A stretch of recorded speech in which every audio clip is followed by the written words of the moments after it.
tunasema maandamano ni haki ya kikatiba na kisheria. Sheria zetu na katiba yetu imeruhusu watu kufanya maandamano. Jeshi la polisi mmekuwa mkieleza kwamba tarehe 29 Oktoba hayawezi kufanyika maandamano kwa sababu mtakuwa kwenye shughuli za ulinzi wa zoezi la kupiga kura. Sasa watu watataka kuandamana na nyie mmekuwa mkisisitiza kwamba mtawadhibiti waandamanaji. Mtatoa wapi askari wa kudhibiti waandamanaji wakati askari wengi watakuwa kwenye eneo la kulinda kura? Nani amekuambia askari wote watakuwa kwenye maeneo ya kura? Kwani wewe ndio una mpango kazi?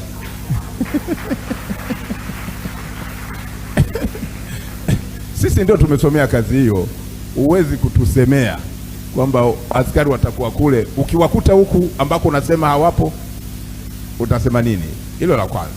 Lakini la pili, nimesema mara kadhaa nimeongea kwamba wale wanazuoni hasa wa masomo ya sheria wanafahamu kwamba sheria haitakiwi isome kama kasuku, kwa kuimba.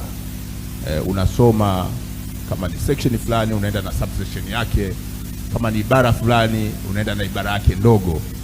Ukienda kwenye ibara ya 30 kama sikosei, ibara ndogo ya kwanza inaongelea ya masuala ya haki, uhuru na wajibu wa mtu mmoja mmoja au kundi fulani. Wanakwambia kila mtu ana haki, ana uhuru wa kufanya jambo fulani, ana haki, uhuru na wajibu wa kufanya kitu fulani, lakini inakueleza vile kule mbele kwamba haki hiyo ambayo ipo kisheria isivunje haki ya mtu mwingine au kundi la watu wengine wenye haki zingine. Sasa umeshaelezwa mara kadhaa hapa kwamba Oktoba 29 ni haki ya watu kufanyaje? Kupiga kura. Watu wanatakiwa wakachague watu wanaowataka. Hiyo ni haki ya kikatiba.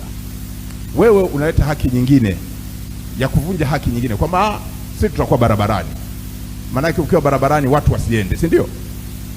Kwa hiyo una haki mkono wa kushoto, unataka kuvunja haki ya mtu mwingine mkono wa kulia. Swala ambalo halikubaliki. Sasa sisi law enforcement agencies kazi yetu ndio hiyo, kuhakikisha kwamba pamoja na haki yako kushoto, haki yako kulia, lazima ujenge tabia ya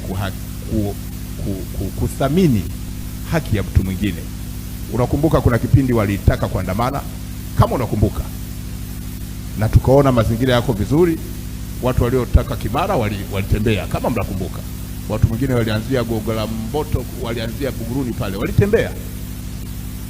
Sasa ukilazimisha siku hiyo, maana yake sasa wewe unaingia kwenye ile ibara ya 30, ibara ndogo ya kwanza, kwamba unajiangalia haki yako tu, hutaki kuangalia haki ya watu wengine, swala ambalo pia halikubaliki.